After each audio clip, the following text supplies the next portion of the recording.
Magandang umaga po sa lahat.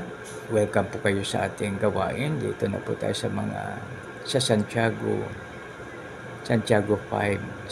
Simulan po natin sa 7. Aking pong babasahin. Kaya nga mga kapatid, magtiyaga kayo hanggang sa pagdating ng Panginoon.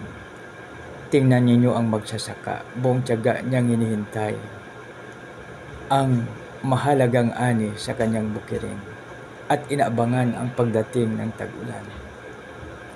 Dapat din kayong magtiyaga, tibayan ninyo ang inyong loob sapagkat malapit na ang pagdating ng ating Panginoon. Mga kapatid, huwag kayong magreklamo sa isa't isa upang hindi kayo hatulan ng Diyos sapagkat malapit nang dumating ang hukom. Mga kapatid, tularan ninyo ang mapupitang nagsalita sa pangalan ng Panginoon. Buong tiyaga silang nagtiis ng kahirapan.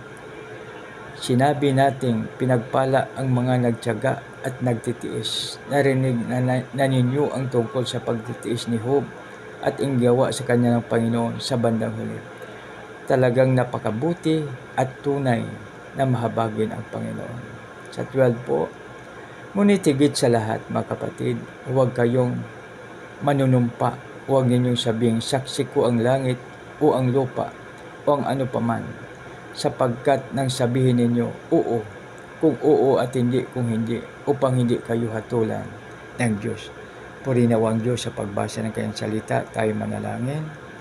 Panginoon, maraming salamat po sa iyong kabutihang loob sa bawat isa sa amin. Salamat sa iyong provision sa lahat naming tinatangkilik na ikaw po ang nagbigay, O Lord, dahil ikaw ang the greatest provider.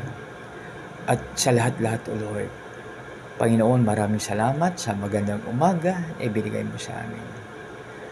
Dinadahin po namin ito sa matamis na pangalan na yung anak na si Jesus namin, Panginoon, tagapagligtas. Lahat po ay magsabi na, Amen. Mga kaibigan, sa muli, isang magandang umaga. So, dito tingnan po natin sa 7, no? Ang pinag-usapan po natin ngayon ay tungkol sa commitment. Ibig sabihin na maging parang katapatan siya, no? Kasi pag committed tayo, pag tayo ay binibigyan natin na halaga ng isang bagay, so ito ay isa rin sa tinatawag natin na pagbibigay ng halaga, no? Na commitment siya, no? So dito babasahin, kaya nga mga kapatid, magtiyaga kayo hanggang sa pagdating ng Panginoon. So dito inahambing ang magsasaka. Mga kaibigan, alam niyo po ang inyong lingkod ay isa sa mga farmers. So farmers din po, alam niyo po na 5 years old pa lang ako, nag-aararo na kami. Kasi noon po, noong unang panahon, wala pang yung halimbawa, noon mayroong traktora, pero bihira lang at saka medyo, kasi may kalabaw pa ang bawat isa, no? So, araro lang talaga, no? Biro po yan na kung mag-araro, minsan, alas 4 ng umaga pag maliwanag ang buwan. So, nag-araro na yung mga farmers. Pagdating ng mga, ano ba, 4, 5, 6, 7, no? 4 na oras na araro na. Tapos, ang kalabaw ay matibay dahil siyempre walang init, no? So, kaya yun, maganda siya, no? So ako 5 years old pa lang, nag-aararo na po kami o tinitrain akong mag-araro. So yan ang mga farmers na maliban sa araro, mayroong tinatawag na karas, yung parang tapos ng araro, karasin mo siya, no? Iwan ko kung ano sa Tagalog yung karas. Tapos sa pagpalay naman, siyempre mayroong tinatawag na suyod, no?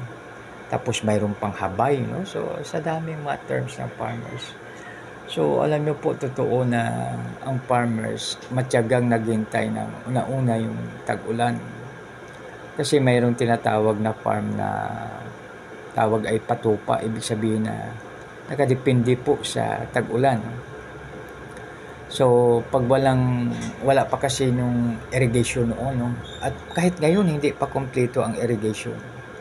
So, kaya patupa siya. Ibig sabihin na pag maulan yan, ano na yan, no? Ibig sabihin mag-ready.